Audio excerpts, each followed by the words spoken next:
सोनामुखी, हरड़, मुलेठी जैसी अनेक जड़ी बूटियां और हजारों वर्षों का प्राचीन आयुर्वेदिक ज्ञान इस एक बोतल में समाया हुआ है। कायम टैबलेट, आपकी खुशियों का साथी। महाराष्ट्र निकाय चुनाव के नतीजों ने सियासी टकराव को जन्म दे दिया है।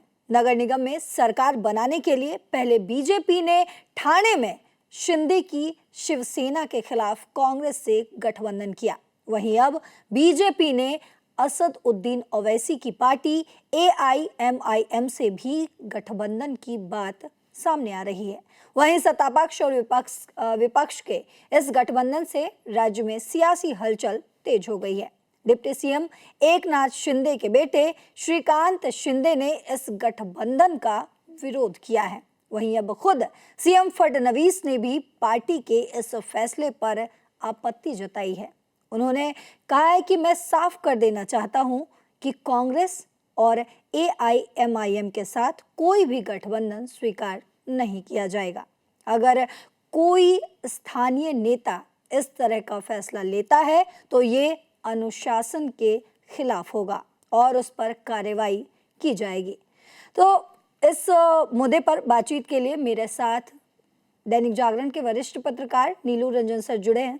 सर, आपसे समझना चाहूंगी कि आखिर क्या जरूरत आन पड़ी बीजेपी को कि उसने AIMIM से हाथ मिला लिया, कांग्रेस से हाथ मिला लिया, और ऐसी क्या दिक्कत आ गई कि फडणवीस से इस बात की चर्चा नहीं की गई जिसकी वजह से फडणवीस जो है वो नाराज नजर आ रहे हैं?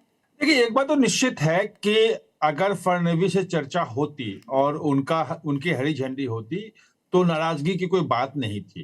और सिर्फ फडणवीस नाराज नहीं है और कार्रवाई की बात नहीं कर रहे हैं, कांग्रेस भी कार्रवाई कर रही है। और ये कहा जा रहा है कि जहां अंबरनाथ नगर परिषद में जो हुआ था, जो समझौता हुआ जिस ढंग से मेयर बनाने के लिए, तो उसके बाद वहां की पूरी जो इकाई थी वहां की, वो कांग्रेस ने भी भंग कर दी है।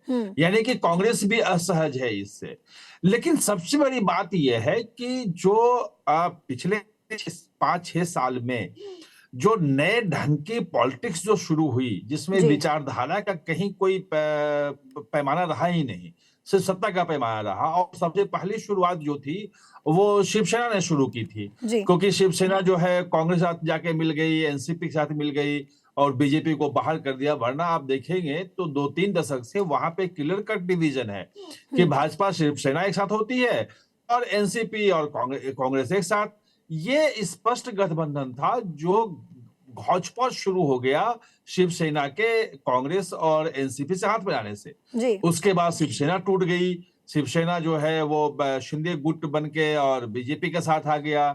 उद्धव ठाकरे अलग रह गए।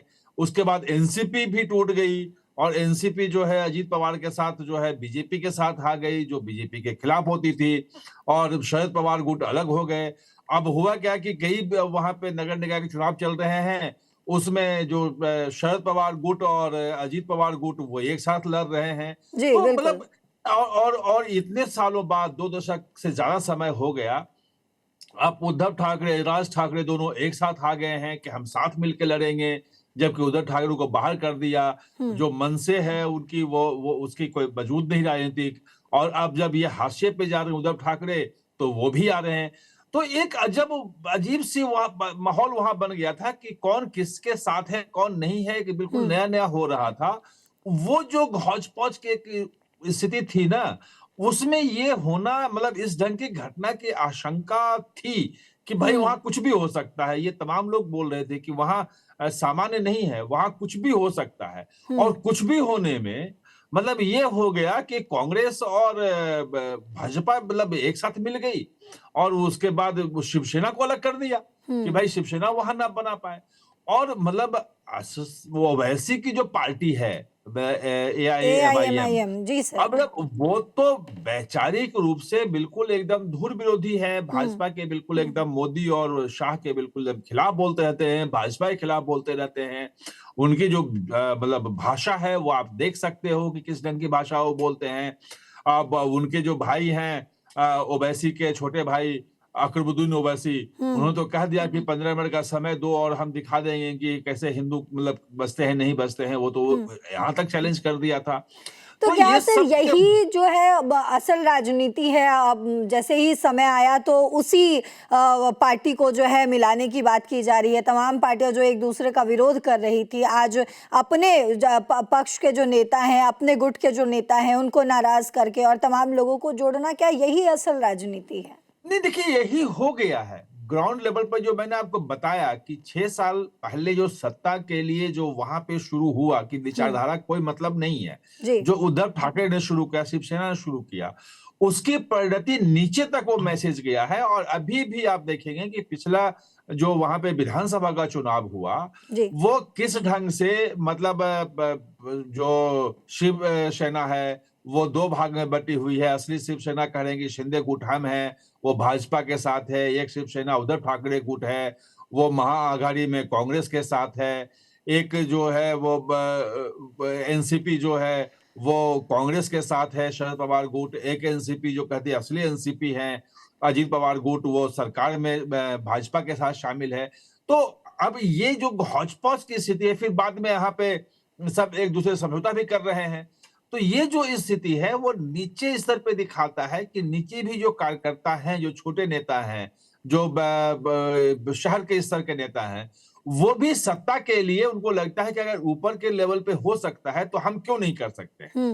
लेकिन मतलब विचारधारा का इतना ज्यादा मतलब क्या कह सकते हैं, मतलब कि एक दूसरे को छोड़ के कहीं कोई किससे मिल जाए, ये निश्चित रूप से चूंकि कांग्रेस मुक्त भारत की बात करती रही है भाजपा, और कांग्रेस भाजपा पे मतलब प्रधानमंत्री तक पे, और जितनी सरकारें बनी, महाराष्ट्र सरकार भी जो देवेंद्र फडणवीस सरकार है, और राहुल गांधी साफ साफ बोलते हैं, कांग्रेस बोलती है कि ये वोट चोरी करके बनी सरकार है, ये लोकप्रियता से नहीं बनी है। जनता तो चाहती थी कि महाविकास अघाड़ी आए, लेकिन महायुति की सरकार इसलिए बन गई कि वोट चोरी हुआ। यानी कि सीधे फंडामेंटल पे जो हमला करने वाली पार्टी है, और संसद से लेके और विदेश में जहां राहुल गांधी जाते हैं तो ये सब मुद्दा उठाते हैं, उससे आप अगर समझौता करने लग जाते हो तो बात पचती नहीं है।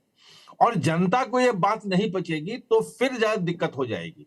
और इसीलिए मुझे लगता है कि कांग्रेस को भी ये बात लग गई, उसने अपनी इकाई भंग कर दी, सबको बाहर किया कि भाई ये गलत हो गया है। जो देवेंद्र फडणवीस हैं, उन्होंने भी कह दिया कि भाई हम जो है अब कार्रवाई करेंगे इनके खिलाफ में जिन्हों किया है ये।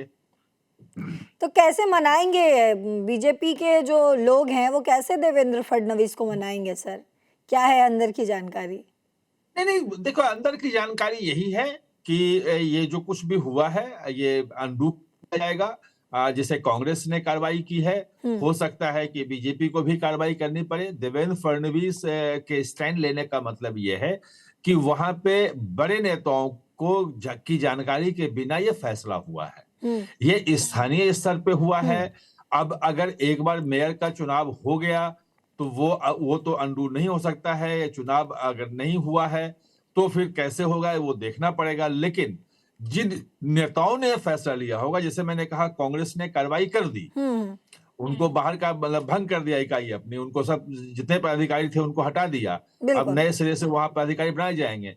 तो कुछ इस ढंग की बात कांग्रेस में भी हो सकती है। और शिवसेना की आपत्ति स्वाभाविक है कि बिल्कुल विचारधारा को लेकर ही शिवसेना अलग हुई थी कि हम विचारधारा जो है बाला साहेब ठाकरे को लेके हैं, और शिंदे ने कहा था कि हम उनकी विचारधारा के असली जो है वो वारिस हम हैं, क्योंकि हम उसमें चल रहे हैं। और उद्धव ठाकरे जो हैं वो कांग्रेस से हाथ मिला रहे हैं, जिसके खिलाफ शिवसेना थे।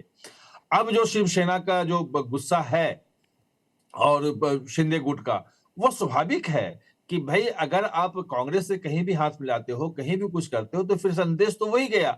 उद्धव ठाकरे ने किया, वो क्या गलत किया था। तो जो विचारधारा वाली बात है वो तो बिल्कुल खत्म हो जाएगी। तो मुझे ये लगता है कि अब आगे कार्रवाई होगी।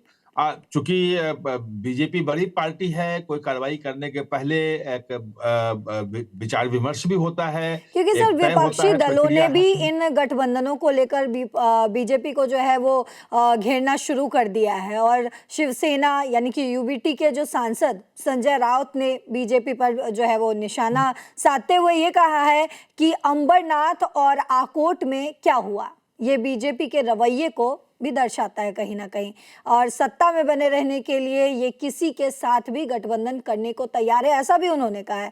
तो ये बड़ी जानकारी आपने दी है कि किस तरीके से महाराष्ट्र में जो है तमाम पार्टियों का गठबंधन हो रहा है, और इस पर आगे क्या कुछ होगा वो भी जानकारी हम आपसे लेंगे। लेकिन इन तमाम जानकारियों के लिए सर आपका बहुत शुक्रिया।